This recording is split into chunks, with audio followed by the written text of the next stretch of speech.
Afternoon, everybody. Today we're coming to you from outside the home of Ulysses and Julia Grant here in Galena, Illinois.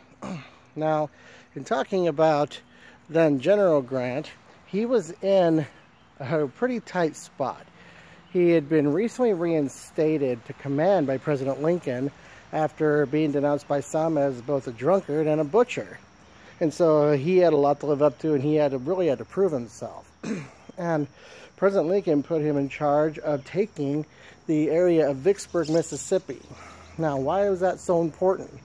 For many years, the Mississippi was viewed as the original interstate, the main way to move merchandise and to move people, is the main highway of the day.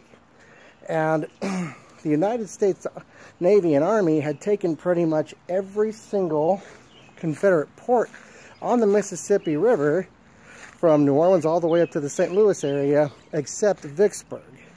Now, Grant was charged to take Vicksburg.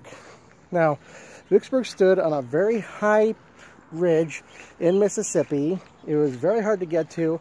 Boats couldn't just go right past it. They had to do hairpin turns in the area around it. It was really hard to get in there, and it was almost impregnable.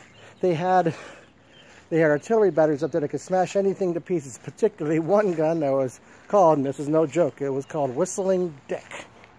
And they couldn't do it by a frontal assault. There's no way they could take it. So Grant, in a move where he moved south of Vicksburg on the Louisiana side of the state line, crossed over the Mississippi River that way, and went north. And he wound up eventually taking the state capital of Mississippi, which was Jackson. And then he began to move west and try to take Vicksburg, Mississippi from that side.